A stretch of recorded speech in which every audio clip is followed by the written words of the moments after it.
Hola, ¿cómo están? Buenas noches, yo soy Mijael Arrioleca, esto es Contacto, son ya las 11 y hoy día vamos a hacer una mesa de las que ya se han hecho costumbre por aquí para hablar de uno de los temas que es un lugar común en el buen sentido de la palabra. ¿Por qué digo esto? Porque cada uno de los problemas con los que nos enfrentamos como sociedad y como república tiene a veces una solución que es evidente. En el Perú a veces tenemos más claro de lo que parece cuáles son las soluciones para un montón de los problemas que nos aquejan. Cuando hablamos, por ejemplo, de temas como la violencia de género, el feminicidio y estos temas que tan importantes se han vuelto últimamente, terminamos siempre diciendo que el problema es invertir en la educación en la que no estamos invirtiendo, ¿no? Que la solución pasa por la educación. Y cuando nos preguntamos qué pasa con los partidos políticos, por qué no hay instituciones, por qué nuestro sistema republicano anda sin andamios y por qué es que se eligen a estos personajes que terminan con tan malas actuaciones públicas, por qué es que las constructoras pueden sustentar una campaña política con tanta facilidad, terminamos siempre diciendo que lo que hay que hacer es una reforma electoral que nos permita de alguna manera replantear el camino a través del cual los electores se vinculan con sus autoridades. El problema está en que no nos termina de quedar claro qué es esto de la reforma electoral, cómo la planteamos, cómo empezamos y finalmente a dónde tiene que llevarnos. Entonces, para hablar de este tema, hemos invitado a tres personas que conocen muy bien el tema electoral. Percy Medina, que es el jefe del Instituto IDEA Internacional, Gerardo Tábara, que es el secretario general de Transparencia, y bueno, Fernando Tuesta, que es politólogo y que además ha dirigido la OMPE, así que experiencia en esto hay de sobra en la mesa. Habíamos invitado también a la congresista Donaire, pero que ha tenido un viaje pues de manera repentina, que será planteado este fin de semana.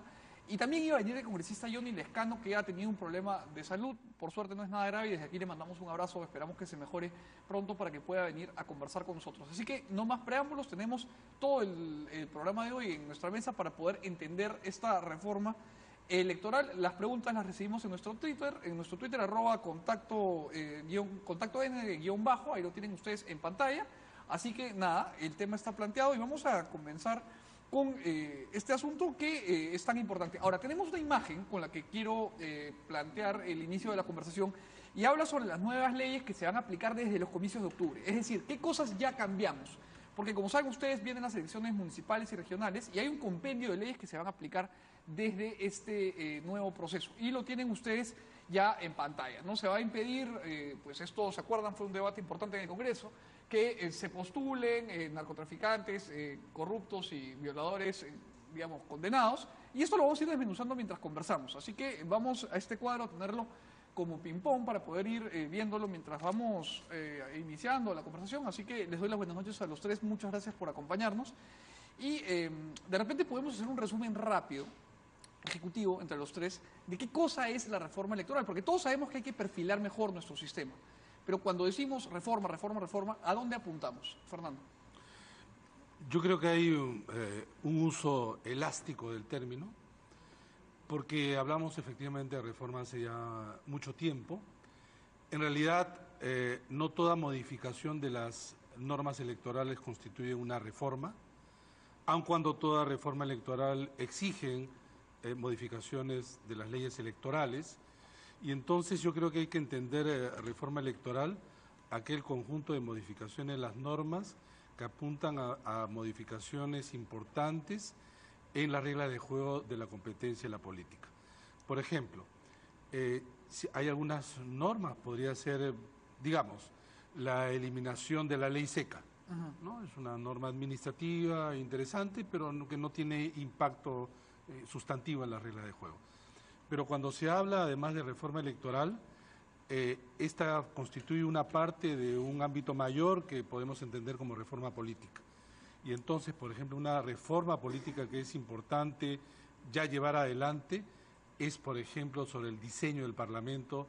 En otras palabras, discutir o no el regreso al bicameralismo. La posibilidad de que haya un Senado. Sí, pero esta reforma es una reforma sustantiva que tiene efectos en diversas direcciones y exige no solamente una reforma constitucional, sino también una reforma legal y modificaciones en varias leyes, entre ellas la Ley Orgánica de Elecciones, la Ley de Partidos y otras. En resumen, debemos entender entonces reforma electoral con este conjunto de modificaciones que tienen alto impacto en la regla de juego de la competencia por el poder. Ahora, Percy, cuando los expertos como ustedes señalan la importancia, la necesidad de una reforma electoral de cara a los procesos que vienen, ¿A qué reformas específicas se refieren? Porque Fernando ha detallado bien lo que una reforma reclama, pero ¿cuáles son estas modificaciones o estas discusiones? Porque no necesariamente hay que tener un punto de vista definido que tenemos que abordar. Lo primero que tendríamos que tener es un consenso acerca de a dónde queremos llegar, ¿no? Las reformas responden a los objetivos que se plantean las distintas fuerzas políticas, es decir, no hay que partir por la receta, sino partir por a qué se quiere llegar. Queremos un parlamento más representativo, queremos partidos más democráticos, más transparentes, entonces las reformas tienen que apuntar a esos objetivos planteados por las fuerzas políticas. Ahora, es muy difícil en este escenario de tanta confrontación, de tanto ruido político, plantear una reforma porque eso supone consensos básicos, ¿no? Sobre todo si son reformas de largo alcance, son reformas de rediseño institucional, eso supone consensos que en este momento es bastante difícil conseguir, ¿no? Ahora, Gerardo, ¿hay de alguna manera una situación del huevo y la gallina con la reforma electoral, ¿no? Porque mucho se dice que no tenemos partidos políticos sólidos, que carecen de institucionalidad, que constantemente son utilizados como mecanismo de cascarón para los procesos, pero por otro lado somos conscientes de que la ley que le da estribo al funcionamiento de los partidos no necesariamente cataliza estas reformas que estamos buscando. Entonces, ¿cómo podemos empezar a revertir esa situación? ¿Cómo rompemos la inercia? Yo creo que una cosa que es fundamental es mirar que el objetivo de una reforma electoral no puede ser únicamente aquello que los partidos políticos quisieran. Los partidos políticos, en nuestro país también, y no solamente en nuestro país, podrían sentirse satisfechos con la situación tal y como está, y por lo tanto ser muy resistentes a estos cambios significativos que ha señalado Fernando. Creo que lo que hay que pensar es qué es lo que el país requiere como acción de sus protagonistas políticos, de los representantes en los distintos niveles de gobierno y empujar hacia eso. Eso es lo que ha llevado a que la reforma electoral sea tan difícil, siga siendo tan difícil y que haya ameritado un esfuerzo tan consistente, persistente, a veces exitoso, otras veces no tanto, desde fuera del Congreso de la República, es decir, desde la prensa, desde instituciones de sociedad civil, desde los organismos electorales, el Poder Ejecutivo, la ciudadanía en su conjunto.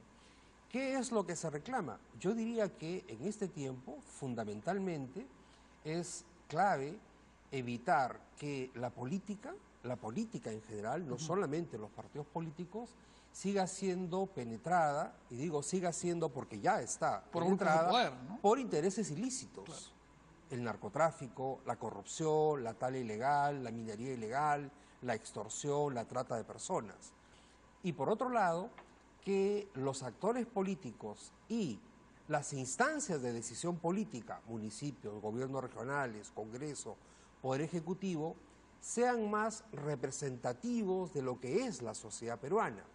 Por eso es que, así como en esta mesa extrañamos presencia femenina, extrañamos también mayor presencia femenina, mayor presencia de jóvenes o de líderes indígenas en los espacios donde se toman las decisiones, porque el país se va transformando y van surgiendo cada vez más sectores sociales que pugnan por tener participación en la toma de decisiones. Y entonces la reforma electoral y la reforma política tiene que responder también a esos cambios, a esas expectativas, a esos derechos ciudadanos de participar en la toma de decisiones, ¿no? Ahora, una pregunta para los tres. ¿Cómo es que vamos a poder lograr que los partidos, como bien dice Gerardo, se pongan la correa, por así decirlo, y que comiencen a trabajar sobre privilegios de los que hoy gozan, cuando ellos mismos van a ser, vamos a decir así, los que asuman el costo de su propia decisión? O sea, ¿por qué los partidos políticos que hoy son bancadas en el Congreso, que tienen bancadas que los representan, tomarían la decisión de, pues, más bien ponerse a dieta y ponerse a régimen, cuando ellos son los que, pues, gozan de los privilegios de justamente vivir con una situación como la que tenemos? Uno de los frenos de la reforma son los propios actores que deben de llevarlo adelante. Gerardo ha llamado la atención sobre un aspecto que lo vemos en nuestro país. Hay una seria resistencia de quienes deben producir las normas de la reforma. Es más, en el Perú se está hablando de reforma hace mucho tiempo y ha sido sobre todo la coordinación, la presión, la influencia también de sectores que no están en el Congreso quienes han llevado y empujado el tema para que sea tema de agenda. Pero a eso hay que agregarle lo siguiente: hay escasa o poca voluntad política, no solo del Parlamento, sino de los líderes políticos. Mira, en otros países, caso Colombia, caso México y en algún momento también Argentina, quienes llevan adelante las reformas son a partir del Ejecutivo, porque se trazan, en Chile también se trazan una idea en términos de cómo reformar la política y proponen un diseño. Como una política de Estado. Y sobre eso se discute, ¿no? Propuestas. Acá no. Acá, desde el Ejecutivo, el presidente de la República no hace referencia, digamos, en su discurso de inicio de gobierno, ni siquiera al año. Desde el lado de la oposición no hay partidos, en este caso el partido mayoritario, que dice, esta es nuestra propuesta y sobre eso llevamos adelante la discusión, sino que han dejado en libertad, digamos, a que sus bancadas procedan a discutir en términos muchas veces no organizados el tema de la reforma. Peor aún, en algunos casos las propias bancadas han dejado sueltos a sus propios miembros para que desarrollen iniciativas inconexas entre ellas y que no ha producido los cambios que necesitaba y que en principio se había abierto una posibilidad interesante en el inicio de este periodo gubernamental y del Parlamento de 5 años. Y siempre vamos a tocar esto, que en cada intento de reformas se choca, diciendo, ya estamos delante de un proceso electoral, y en consecuencia queríamos hacer A y no podemos, y por lo tanto vamos a tratar de modificar lo urgente. Pero esa situación se va a dar siempre, ¿no? No, porque, por ejemplo, si es que hay la voluntad política que dicen tener las bancadas, al lado de lo que ya no se puede modificar, es decir, enfrentar las elecciones regionales y municipales del 7 de octubre, se puede trazar en paralelo una discusión para empezar de aquellas reformas a nivel constitucional e inmediatamente después las reformas a nivel legal para dotarnos de un mejor marco de la regla de juego para el 2021. Hay una frustración latente en relación a lo que se ha hecho de cara a las elecciones, por ejemplo, regionales y municipales del 7 de octubre. Ahora, antes de entrar a estas reformas constitucionales de las que creo que tenemos que hablar, quería preguntarles cuál creen que es el rol que tendrían que tener frente a este proceso de reforma el Jurado Nacional de Elecciones y la OMPE. ¿Están suficientemente empoderados? ¿Tienen el suficiente margen de decisión, de opinión? ¿Sus voces son relevantes frente al debate o están más bien rezagados? En un escenario de tanta debilidad de los partidos políticos es impensable que sean los partidos los únicos actores de una reforma política. Es obvio que se requiere de la participación de organizaciones sociales, de los organismos técnicos del Estado que organizan procesos electorales, que los fiscalizan, en fin. Entonces el papel y la experiencia del jurado, de la OMPE, del RENIEC es fundamental, y el de organizaciones que vienen trabajando en estos temas también, y la opinión de los medios, de los expertos, de las universidades. O sea, es decir, no puede haber una reforma electoral que no esté acompañada por la sociedad, y además no solamente por la sociedad en Lima, sino también en las regiones, ¿no es cierto? Hay muy poca voz regional en esto, muy pocos actores de sociedad civil regional que están diciendo cosas en relación con, por ejemplo, cómo debería representarse una sociedad heterogénea, cómo hacer para que un sistema bicameral no repita los el errores tipo de representación que tenemos ahora, ¿no es cierto? Ahora, de manera concreta, ¿qué reformas en cuanto a las competencias de los organismos electorales podríamos emprender? Bueno, para empezar, en materia de financiamiento, por ejemplo, garantizar que la OMPE sí tenga un efectivo control y efectiva capacidad de sanción. Y que sea anterior, ¿no?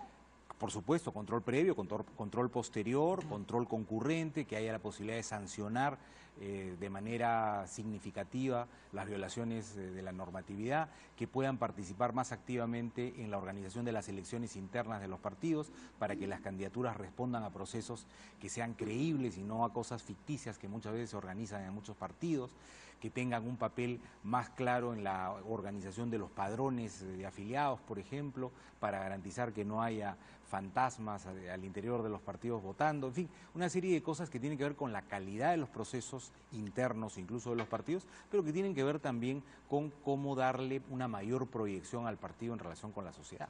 Ahora, Gerardo, hace un momento Percy mencionaba un tema que creo que es importante y que además queda muchas veces derogado por lo urgente, digamos, y por lo urgente capitalino. Y es que en el interior del país la situación electoral más allá de lo endeble que es por el marco en el que funciona, es especialmente complicada porque estos grupos ilegales de poder de los que tú hablabas antes tienen ya demasiada presencia. Y esto lo sabemos porque varios colegas periodistas nos cuentan que en el interior del país la cuestión está completamente copada ya. Entonces, que la OMPE y el Jurado Nacional de Elecciones, ¿qué rol pueden jugar hoy con las herramientas que tienen a la mano para poder combatir contra estos intentos de grupos de poder de copar la política? Mira, con las herramientas que tienen hoy a la mano, OMPE tiene un papel bastante debilitado. Entre el 2013 y el 2016 tuvimos una plataforma por la reforma política donde estaban los 3 organismos electorales, Jurado, OMPE, RENIEC, estaba IDEA, Consejo de la Prensa Peruana, Transparencia, Defensoría del Pueblo, no sé si, el Programa de Naciones Unidas para el Desarrollo. En los últimos años esa plataforma por la reforma electoral de alguna manera se diluyó y sí debo decir que extrañamos un poco la voz de OMPE en el debate durante el último año en materia de reforma electoral. ¿Por qué? Porque a OMPE no solamente no le han fortalecido sus atribuciones, sino que el Congreso le ha quitado una atribución fundamental, que era la de hacer una supervisión concurrente de las finanzas de campaña electoral. Hasta el año pasado, OMPE podía, por la ley, establecer un calendario a través del cual los que competían en una elección le presentaban informes 4 o 5 durante la campaña electoral. O sea, antes de que se den los resultados. Ah, por supuesto, durante apenas iniciaba la campaña electoral, tenían que ir presentando reportes cada 4 semanas o 6 semanas, OMPE los iba analizando y los difundía. Y todos podíamos saber cuánto se iba gastando y de dónde venía el dinero de los partidos políticos. El Congreso de la República tomó una equivocadísima decisión el año pasado y dijo que ahora los partidos presentarán un solo informe a la OMPE cuando todo el proceso haya concluido. El proceso concluye no el día de la elección, el proceso concluye cuando terminaron de otorgarse todas las credenciales. O sea, cuando el Jurado Nacional termina de investir formalmente a cada una de las autoridades. Formalmente a las autoridades y emite una resolución diciendo concluyó el proceso. Pero ahí hay un muy mal alineamiento de intereses, ¿no? Ahí, sin duda, eso resta el poder de la OMPE para controlar lo que se esté gastando de dinero ahora en regiones, por ejemplo, donde es una elección mucho más compleja. En una elección parlamentaria podemos tener 2.500 candidatos. En una elección como la que tenemos ahora en octubre tendremos más de 100.000 candidatos. Y aquí me permito apuntar un dato que Ojo Público ha publicado, que es que en la última década 371 organizaciones políticas, entre ellas partidos y movimientos regionales, han recibido 908.965 aportes. Y esto suma 312 millones de soles. O sea, la cantidad de plata que mueve la política es brutal. Una duda a raíz de esto, para ponernos de acuerdo. También, ¿qué pasa con las precampañas? Porque ahora, por ejemplo, en Lima hay un montón de precandidatos, ¿no? Pero todos esos gastos que sin duda ya son relevantes porque están haciendo mítines, porque viajan, porque están ahí haciendo campaña, ¿entran o no en la contabilidad? ¿Quién reclama? ¿Quién lo fiscaliza? No entran, lamentablemente no entran, no está regulada la precampaña en el Perú. Incluso hacen precampaña desde antes que se convoque a elecciones, anuncian que van a ser candidatos, se gasta en publicidad y eso no entra en la contabilidad de los gastos de campaña electoral. ¿Y quién lo fiscaliza? Nadie. No, entran luego en el reporte anual de gastos. Pero fíjate, hay un dato que es muy serio. Nosotros hicimos hace poco un reporte, tomamos solamente a los alcaldes y gobernadores regionales que ganaron las elecciones en 2014 y encontramos que solo el 40% de ellos había entregado reportes de gastos de campaña a la OMPE el año 2014. Es decir, había más de la mitad, hay actualmente más de la mitad de alcaldes y gobernadores regionales que no sabemos hasta ahora cuánto gastaron y de dónde salió el dinero que gastaron que los llevó a ejercer el cargo de gobernador o de alcalde y están por concluir su proceso. Y frente a eso, OMPE no tiene ninguna capacidad de sanción. Y por ejemplo, a lo más una multa, pero no tiene capacidad de cobrar la multa. Y estos candidatos además pueden volverse, bueno, ahora no hay reelección, ahora no puede. pero pueden postular a otro. O los demás, los candidatos que no ganaron y se presentaron y no dieron a la OMPE que no pueden volver a postular al mismo cargo, pero hay varios que están postulándose a otros cargos. O sea, es decir, fue alcalde Cruzando. distrital hasta ahora y ahora va a postular Al como gobierno, alcalde ¿no? provincial, como consejero, etcétera, ¿no? Ahora, pero me decía usted que este estudio que ustedes han hecho de manera puntillosa incluye a los que ganaron. A los que Pero ganaron. todos los que participaron y no ganaron y tampoco presentaron su información sí pueden perfectamente volver a postular. Ah, sí, claro, claro. Y ahí la OMPE no tiene manera de decir, oiga, usted está en deuda con nosotros, no justificó su campaña anterior. Es que se lo puede decir, pero eso no le impide postular.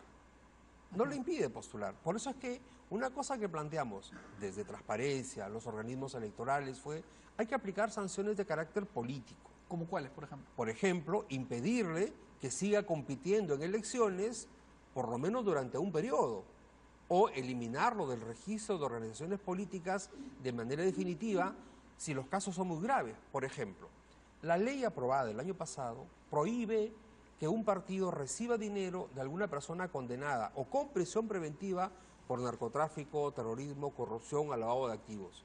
Pero si luego le demuestran que recibió dinero del narcotráfico, la sanción es una multa, pero puede seguir compitiendo y no pierde la curul que ganó. No pierde, o sea, puede haber ganado el gobierno regional, le demuestran que recibió más dinero del permitido o dinero de fuente prohibida y va a seguir gobernando. Y además, una cosa que es curiosa, y quizás esto nos permite regresar al tema de las grandes reformas constitucionales sobre las cuales tendríamos que empezar la conversación, es que pues la ley electoral de ahora nos permite sacar de carrera un candidato por regalar, qué sé yo, tuppers, pero por otro lado, no permite sacar de carrera un candidato que no justifica gastos. Y no digo que regalar cosas esté bien, pero sí digo que hay una desproporción, ¿no? Sin duda. En todo caso, recibir dinero que no puede uno justificar es más grave que estar regalando tuppers. Entonces, ¿qué reformas? O bueno, es igual de grave, ya vi la ceja del doctor Tuesta juzgándome. ¿Qué reformas No, yo no constitucionales, creo que es regresando algo a de eso, doctor, hay que plantear? ¿Qué cosa hay que cambiar en la Constitución? Empecemos de arriba para abajo. No, pero en términos de financiamiento no tiene que ver cambios constitucionales, ¿no? No, eso sí es cambio legal, ¿no? Incluso Sí, de reglamento. la ley, sea de la ley de organizaciones políticas, la ley orgánica de elecciones, más no de la Constitución. Yo sí creo que el núcleo central del cambio constitucional está dado en el diseño de nuestro sistema político que pasa, en el caso del Parlamento, por una vuelta a la bicameralidad. Pero además, yo creo que, visto lo que estamos viviendo en los últimos tiempos, deberíamos abrir un debate sobre las relaciones entre el Ejecutivo y el Legislativo. O sea, no puede ser posible que una modificación al reglamento del Congreso haya modificado las relaciones entre el Ejecutivo y el Legislativo. Constitucionalmente, ¿no?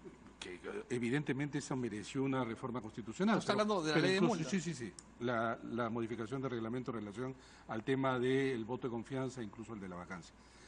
Pero voy más allá. Yo creo que no nos hemos dado cuenta, o quizá quienes sí lo han percibido no quieren que esto sea un tema de debate. Nosotros tenemos un diseño de relaciones ejecutivo y legislativo que hacen de nuestro presidencialismo un presidencialismo en el contexto latinoamericano muy especial. Este es un presidencialismo incrustado de mecanismos parlamentarios que crea una deformidad muy grande. En el resto de América Latina no existen figuras, por ejemplo, la de primer ministro. No existe figura de muchos países de la censura. No existe figuras como la disolución del Congreso. Todas estas son figuras del parlamentarismo que han sido importadas, no ahora, sino a lo largo de muchas constituciones, es cierto, pero que ha ido construyendo un muñeco que cuando se pone a prueba crea niveles de inestabilidad y de ingobernabilidad, o se abre escenarios de ingobernabilidad muy grandes. Situaciones como esta, por ejemplo, vale decir, presidente que no tiene una mayoría en el Congreso, la historia ha mostrado que han terminado en la ruptura del orden constitucional. Bustamante, Belaúnde, primero Belaúnde, el mismo Alberto Fujimori. Y entonces, ahí hay un tema de fondo que deberíamos aprovechar para discutir. No veo, sin embargo, interés en que esto se resuelva, muy por el contrario, ha sido modificaciones de las agudizan naturales. más bien las relaciones, ¿no? Y además las formas como se están tratando de canalizar bajo este concepto, de mi punto de vista, errado, pero bien cortoplacista. Yo tengo una mayoría ahora, modifico las normas, como si yo mañana más tarde no fuera a hacer, o quizá de manera alternativa, gobierno. Claro, no se Entonces asume va a que tiene estar- que trascender uno a la institución. Pero además, en el momento que sea gobierno, se han puesto espada de Damocles. totalmente, ¿no? Y entonces, es esta parte, obviamente falta de visión, pero creo que el tema del bicameralismo es un tema central, central. Ayer ha asumido el cargo de presidente de la República en Chile, Piñera, y donde él tiene un parlamento contrario. Y hoy día los académicos, analistas chilenos que se expresaban en varios medios de comunicación en el Perú decían, esto no es la primera vez que eso sucede en Chile. Sin embargo, no ha habido situaciones de enfrentamiento entre los poderes de niveles tremendos, ¿no? Y entonces, y dice además, miren, nosotros hemos pasado de tener un parlamento de 125 a 158, si mal no recuerdo. Bolivia, Chile, Ecuador tienen un parlamento mucho más grande que el nuestro. Y nuestro país es, en términos de población, de electores, mucho más grande. Le pido un favor, Fernando. Este es un tema fundamental, el del bicameralismo y el de la constitución de cada una de las cámaras, que quiero conversar con los tres, pero tenemos que hacer una pausa breve, hacemos un corte y regresamos con este tema del bicameralismo. Corte y volvemos.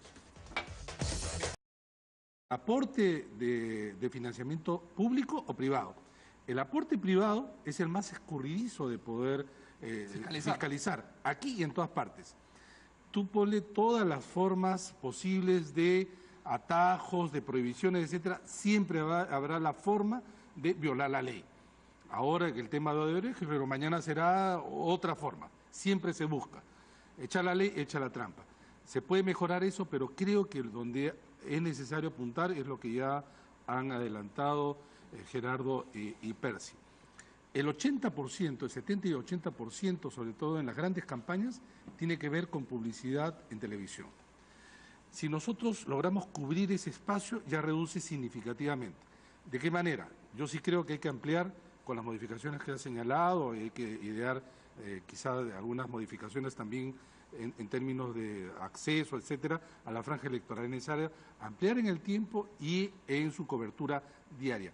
Si tú cubres eso, ya los partidos tienen una reducción importante de sus egresos, pero además, al lado de eso, lo que tienes que hacer es matar la parte donde en nuestro país se trata de dar la vuelta a la ley y por donde crecen, más que de vuelta a la ley, por donde crece el gasto, que es la compra de espacios en televisión.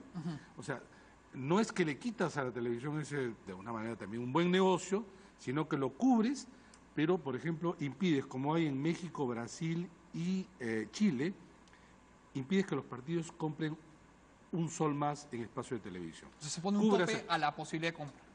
No tope, simplemente le prohíbes. En estos países lo prohíbes, pero abres, obviamente, incrementas la franja electoral o el acceso a medios de comunicación, porque la franja electoral es un tipo de acceso a los medios de comunicación. No es el único, se llama franja porque se emite a la misma hora en todos los canales, pero hay otras formas de acceso a televisión. Si eso lo cubres, ya reduce sustantivamente. Si además hay financiamiento para las campañas, en donde el Perú es uno de los pocos países de América Latina que no lo tiene, además de Bolivia y Venezuela, donde los partidos, obviamente de gobierno, no hay financiamiento público, se encargan de utilizar, ¿no es cierto? Perú es el único país donde no hay financiamiento público de campañas.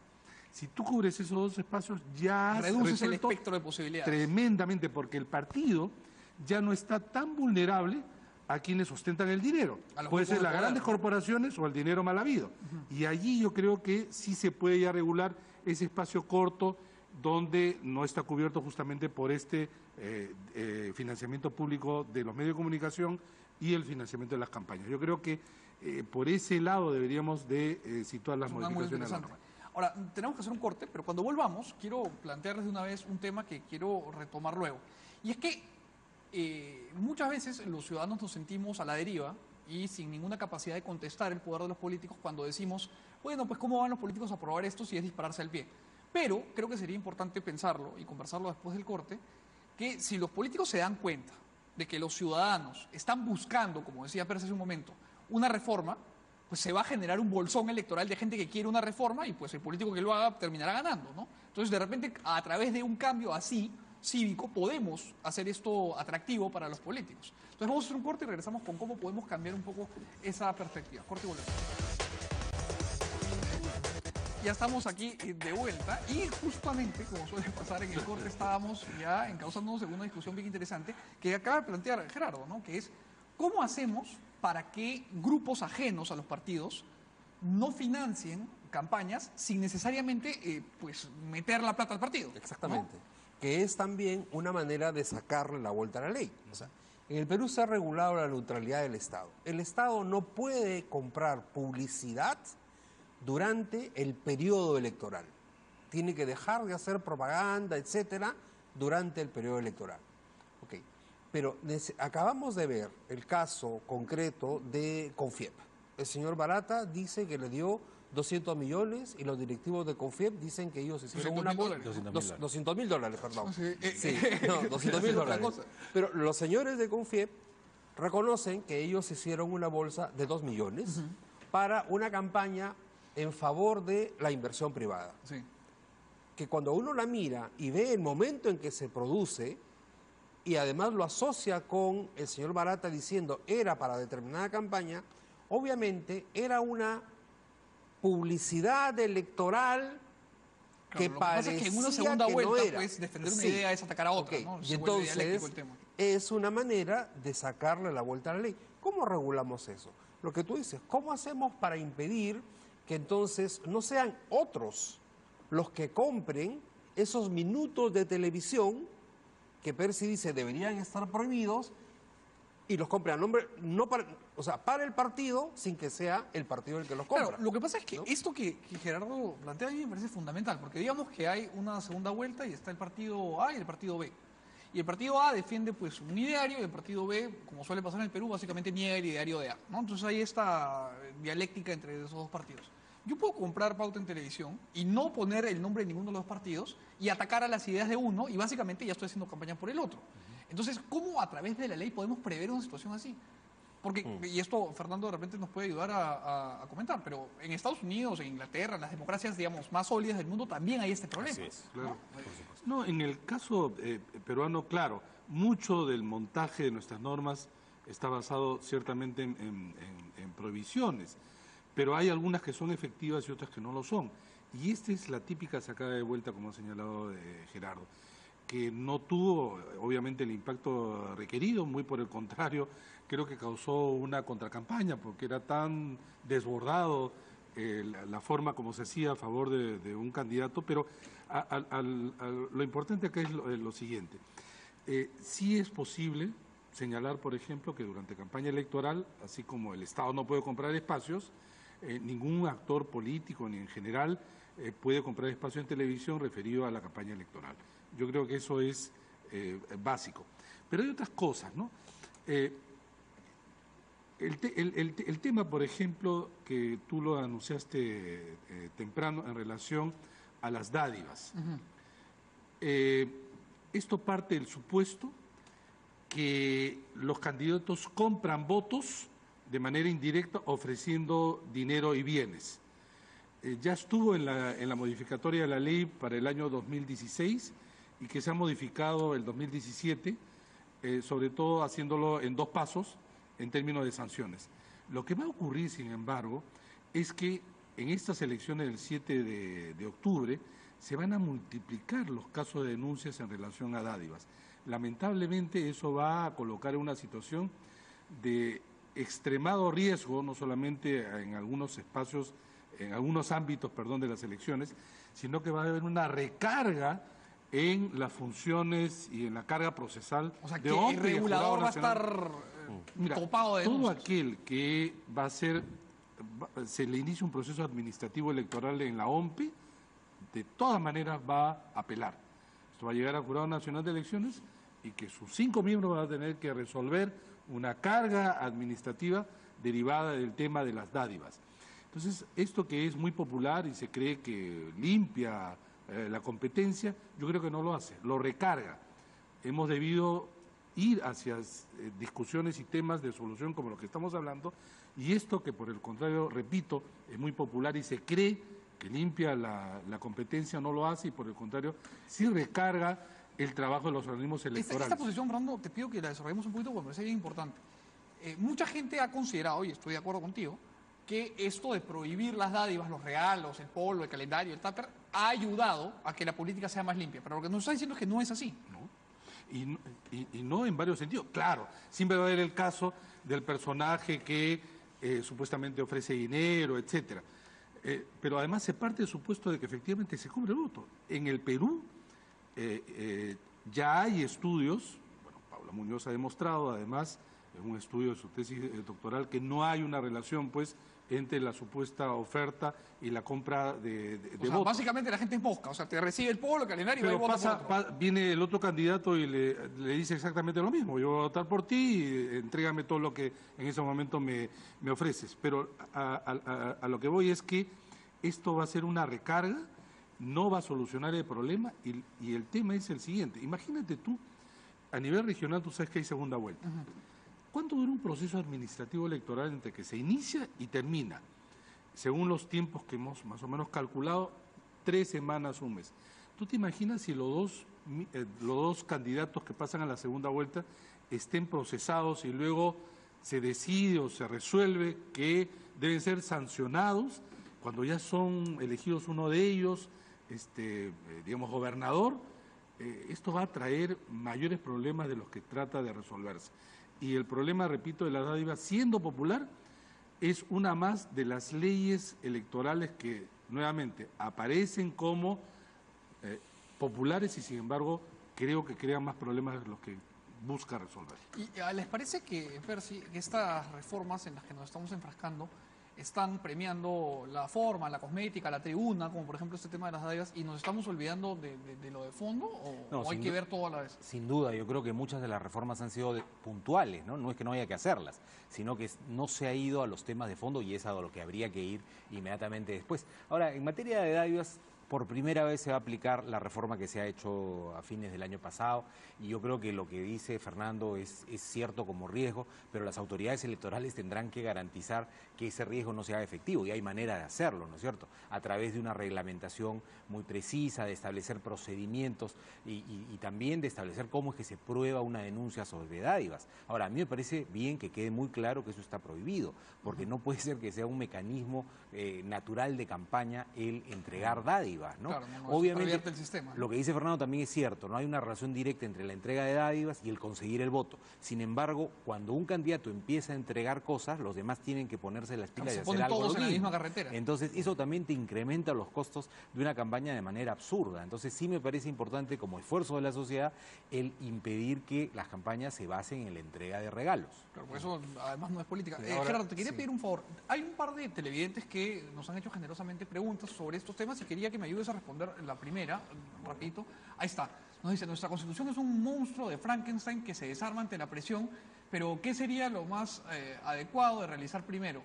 ¿La reforma electoral o la reforma de la Constitución? Tremenda pregunta la que te había encajado. Te la han encajado a ti, tú me la estás pasando a mí. Yo acá, Pero bueno, está bien. nomás. Está bien, asumimos el reto. Mira, yo creo que hay una parte de la reforma electoral y de la reforma política que tiene que ver con cambios constitucionales y otros que tienen que ver con cambios Más legislativos, simplemente, ¿no? Si nos ponemos a discutir el voto preferencial, eso requiere una reforma constitucional. Pero discutir el financiamiento de las campañas electorales, eso no requiere una reforma constitucional, eso es una reforma de la legislación electoral. Entonces, yo no creo que haya una disyuntiva entre la reforma electoral o la reforma de la Constitución. Se puede avanzar con las dos. Salvo que esta persona esté pensando en cambiar toda la Constitución, con lo cual ya estamos en un terreno, electoral, ¿no? con lo cual estamos en un terreno ya que escapa al objetivo de esta mesa, ¿no? Bien, vale, no sé si me está diciendo para hacer otra pregunta o ir al corte. Ya, otra pregunta, vamos a tomarle ahora examen al doctor Tuesta, que es profesor, y vamos a ir a hacerle una pregunta. Genial la bicameralidad, dice doctor Tuesta. Pero, ¿cómo evitamos que el Senado se llene con los mismos personajes del Parlamento actual sin modificar la ley electoral? Por ley no lo impides. Tú puedes hacer un buen diseño de un edificio, lo más moderno, con todo lo que la tecnología lo permita, y sin embargo los ocupantes del edificio no tienen relación necesariamente con la estructura, pueden malutilizarlo. Y entonces por ley no creo que esto se pueda cambiar. algunos planteaban algunos requisitos para las candidaturas y eso en realidad no tiene tiene ningún sentido. sentido. Además que es inconstitucional y va en contra incluso de la ampliación del derecho de participación política. Entonces, ¿cómo se debe hacer? Bueno, ahí está la responsabilidad de los partidos, ahí está la exigencia de la voz pública, de la sociedad civil, tratando de controlar, tratando de, en algunos casos de denunciar, los medios de comunicación, el debate que sea mucho más enriquecedor, pero por ley tú no vas a cambiar la calidad de los representantes o de lo que escojan los partidos. Ahora, sí hay algunos incentivos que se pueden dar, pero digamos, eso no responde necesariamente por ley, eso no lo... Lo que pasa es que los peruanos a veces escribimos leyes como si fueran cartas a Papá Noel, ¿no? O sea, creemos que la ley tiene un componente mágico. Gerardo, te pido un favor, toca la pregunta para Percy, que nos acaban de hacer también. Ahí está, te pido mil disculpas. ¿Se debe poner un plazo para el inicio y fin de la campaña electoral? Hoy por hoy solo se establece la fecha en la que finaliza, ¿no? Que es lo que conversábamos. Además, se debe limitar la publicidad en los medios, la cual solo debe ser para la candidatura presidencial, no debe haber voto presidencial. Vamos a quedarnos con... Hemos conversado un poco sobre eso, pero sobre el último tema, Percy, el voto preferencial. ¿Crees que hay que pasarlo la reforma? Yo creo que sería ideal eliminarlo para fortalecer a los partidos, pero eso supone un conjunto de reformas adicionales.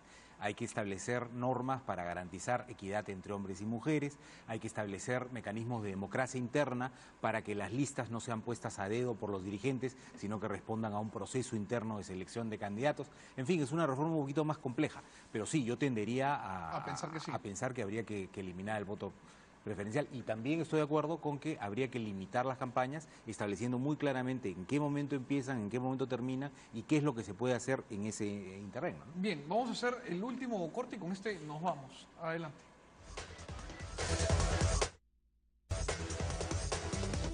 Bien, estábamos aquí en plena conversación. Les agradezco a los tres muchísimo por venir. Creo que vamos a hacer una segunda parte de esta mesa porque nos hemos quedado los tres con, bueno, ellos tres y yo con muchas preguntas por hacer. Así que me comprometo a invitarlos de nuevo para seguir conversando. Muchas gracias por acompañarnos. Esto ha sido Contacto. Nos vemos mañana a las 11 de la noche. Buenas noches.